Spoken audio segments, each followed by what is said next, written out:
Iba yung pakiramdam niya, guys. Wow! Blurred out yung effect niya.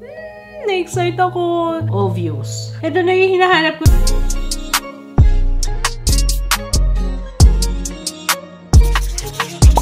Hello everybody! Welcome back sa ating channel. Naku, bago pang mag-trending ito, no? I-try na natin. This is the Dazzle Me Super Fine Skin. 20 grams at ang price na is 249 pesos. So, ganito siya. Uy! Uy, wow! Wait!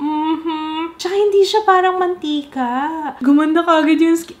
Wait lang, excited na ako, no? Let's zoom this para kitang-kita nyo ang katotohanan sa aking skin. Kitang-kita nyo naman ang mga kailangan takpan, lalo na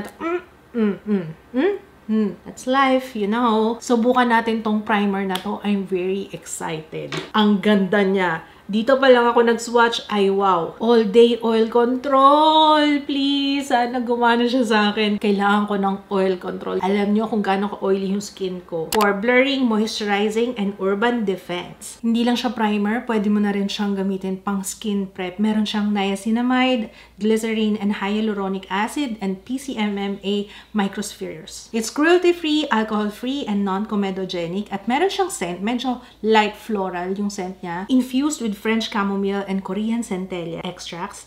Magnetic oil control duo keeps oil at bay. Moisturizer and sunscreen lang yung nilagay ko sa aking face. Obviously, ang problematic na side ng face ko is this side. So, ito yung lalagyan natin ng primer para ma-compare natin kung anong difference nila. Mas makita natin. Daliri lang yung aking gagamiting pang-apply. Oh my goodness. Wow. I swear, iba yung pakiramdam niya, guys. Dito pa lang kanina eh. Napawaw na ako. Tsaka hanggang ngayon, no? Parang hindi ko skin. Wow! I died. This is promising. Yan yung sinasabi ko na parang napapalitadahan niya yung visible pores natin dito. Tsaka pag naglalagay ako, as in parang ganyan, oh. Kasi malala ang visible pores ko on this side. Hopefully, nakikita nyo yung difference. Maglagay na rin tayo dito.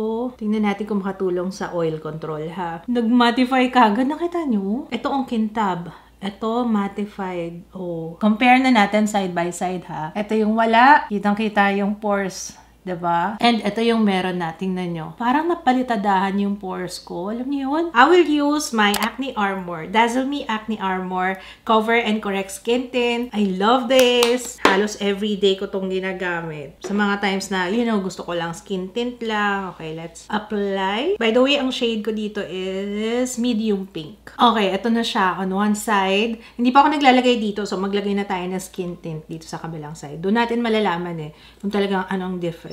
So, ito na siya, side by side. Ito yung meron, and ito yung wala. Tingnan nyo, kitang-kita yung pores ko, diba? Mas aninag siya dito, oh. Kaya sa dito, parang mas blurred out yung effect niya. I don't know kung ako lang, hindi ko alam kung nabibigyan ng hostisya ng camera, pero hopefully nakikita nyo yung difference kasi ako kitang-kita ko. Okay, let's set with powder. I will use yung Dazzle Me Loose Powder in the shade Light Ivory. Ito naman yung may powder na. What can you say? Pagkatapos kong mag-set with powder, nakikita niyo yung areas, yung visible pores, nagsasettle doon yung foundation, diba? Tingnan dito sa kabilang side.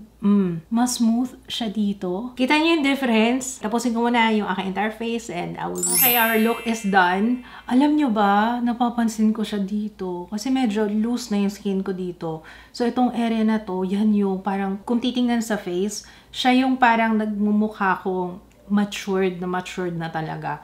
Dahil dito sa side na to, tingnan nyo ha. Wala tong primer, pero ito hindi masyadong halata. Tingnan nyo, oh. Na-excite ako. Oh, ito, oh, kitang-kita talaga yung pores ko.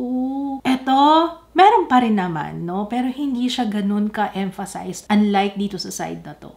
Okay, babalik ako later, guys, for an update. Tandaan nyo ito yung side na merong super fine skin primer. And then, ito yung wala. Tingnan natin yung oil control nito, no? Uulitin ko, I have very oily skin. I will be back. Picture niya o natural lighting.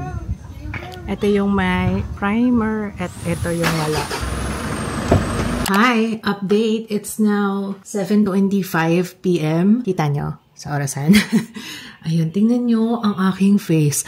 Mas kitang-kita pala dito. Tingnan nyo! Ito parang hating-hati, oh, yung oil. Kahit sa nose, oh. At saka wala masyadong nakain na foundation. Unlike dito, nagsettle na siya sa gilid ng nose.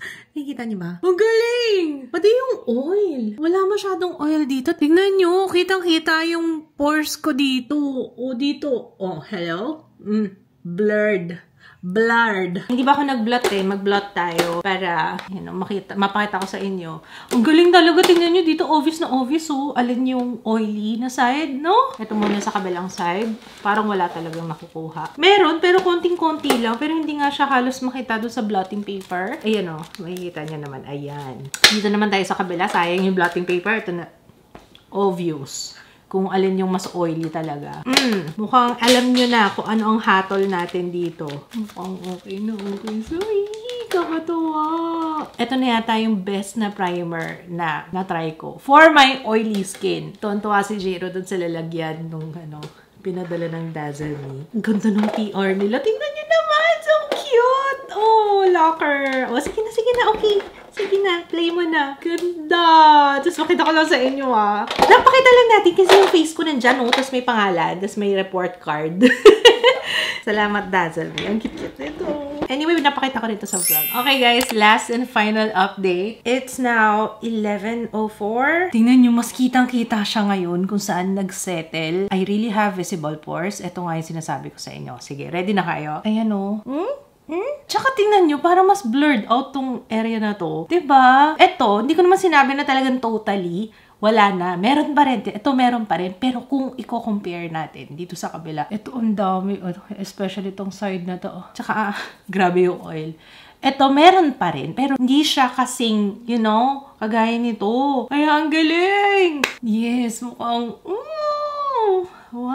Pati yung pag-blend ko kanina ng contour, ng blush, parang alam niyo yung mas madali siya dahil dun sa primer na yun. Hindi na ako magbablot kasi maghihilamos naman tayo eh. Pero kitang-kita naman, diba, on cam, kung ano yung difference. Anyway, kapag ka magsuswatch kayo, kunwari sa mall, ganyan, try nyo, hindi ko lang kung may tester nito, pero if ever meron, try nyo, dito pa lang, malalaman nyo na kagad iba yung feeling niya. Tapos hindi siya yung parang, merong primer na ganun eh, yung parang nagiiwan siya ng mantika na feeling. Pero ito, parang siyang na-absorb ng skin. At saka, swear, mapapansin mo talaga na parang, uy, bakit parang naging smooth? Tapos, blurring yung effect niya. Kahit sa kamay nyo pa lang, ma-feel nyo na yan. May experiment lang ako. Titingnan ko kung anong itsura niya ng papatong. Gusto ko lang malaman. Nag-blur, no? Pwede siya. Sige, try natin to, ha? Kung anong maitutulong ng primer. Experiment lang to. Opo. Andun pa rin yung mga nagsettle sa pores, pero na-blur out siya, no? What can you say? Ayan, side by side. So, ibig sabihin makakatulong siya. Ito na yung hinahanap ko na sabi ko pang palitada sa mga,